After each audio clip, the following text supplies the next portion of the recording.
Šį vakarą esame Vaitiekemyje, kur susirinkęs smagus būrys jau baigė žolinių vainiką.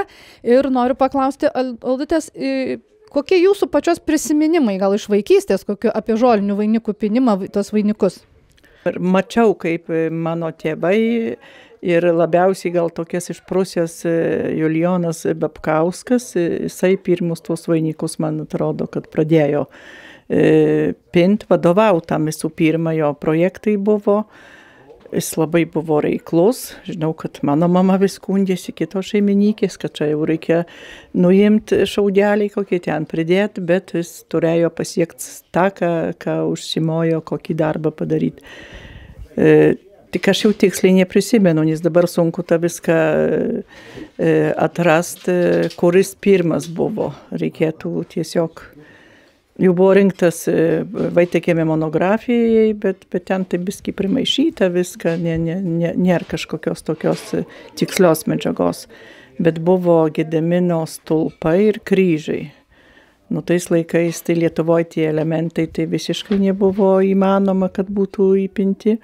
O pas mus, nu tai ką tiem ūkininkam galėjo padaryti, kai jie ten arkliuką savo turėjo ir traktorius, ar kas vėliau jau buvo biskelį reikėjo. Žiūrėt, kad jei norėjai kokio pelno, tai nelabai galėjai išsireikšti taip. O sakykit, dabar mes čia matėm nuotraukas, tas ir senesnės, ir naujesnės, labai tokie įdomus tie projektai. Minėjot, kad anksčiau, o kaip dabar, irgi kas galvoja, kaip galvojat, kas čia bus, ką padaryti? Nu, tai turiu pasakyti, kad aš tai mokiausi ir išėjau iš čia ir mano tokias suaugusio gyvenimas buvo jau Suvalkuose. Ir kai grįžau jau vėl po 10 metų vėl čia esu, tai tęstinumas kaime labai yra nustebėtinas, nes seniau tai nebuvo technikos tokios, o dabar tai padaro pas mus tas Arvydas, Algis, tas Vytas. Ir visi kiti padeda, talkina, bet pagrindas yra svarbiausias. Ir jeigu jį padaro solidžiai iš kažkokių ten vėlų, jas jau suvirina, ar sukalat, toks staliukas, tai jiem čia tik tai juokai, nes gabūs vyrai ir turi įrankių visokių. Tai jau paskui mumiem daryta viską yra labai, jau netaip sudėtinga, pagaliau ir klijai yra jau ne taip kaip seniau, kad viską siuvė, viską ten tokiai iškrisdavo, nesilaikydavo. O mintys tai taip įvairiai čia šauna vienam.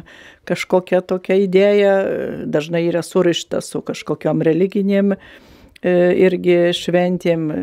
Pavyzdžiui, paskutiniais metais ten ar Anie Matulaičio, tai mes neturėjom čia, kas kita yra. Kiti turėjo, bet buvo jaunimo kongresas, tai tas simbolis, tai šiemet kažką tai, tai šiemet iš dainų šventės, ne, bet kažką galvojam. O sakykit, pavyzdžiui, iš tų senesnių, pačių seniausių, bandėt gal kada atkurti kokį nors, nes jie tokie, įmantrus? Nekartojam, rodos. Laivas, Petro laivas gal buvo 2 kartus darytis, tik nuotraukos neturim. Kad kažkas vis naujo ir kažkas, surišto su tuo, kas tuo laiku dedasi. Ir, kai kur prašymas Dievo pagalbos, kai kur dėkojimas, Aušros vartų Marijos paveikslo įdėjimas ir skulptūros, rūpintojėlis, vienas rūpintojėlis irgi jaunimas. Tai jaunimas tai Kryžių kalną darė. Rūpintojėlį, nežinau, kas įdrožė tada. Ir paskui buvo jis nešamas aplink, kaip po vainikas, o paskui dabar ties kita kaimo linija ir ten jis pastatytas kaip po kryžiaus, pakelės kryžiaus tenai, Juodžemių taip vadinamoje linijoje. Labas, Greta.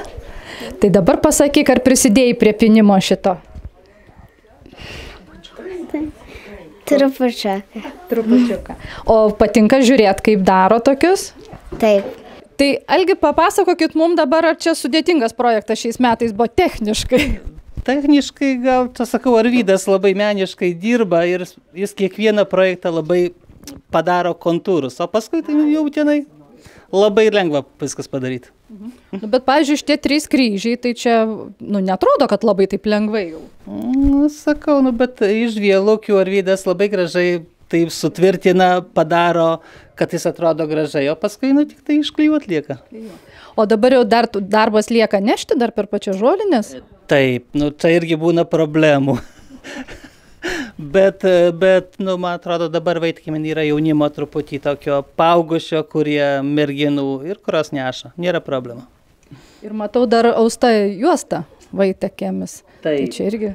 Šitą juostą išaudė Nastutė Aleksų, tai reiškia Sidarinė. Dabar irgi iš Vaitkiemio audėja ir mums padovanojo.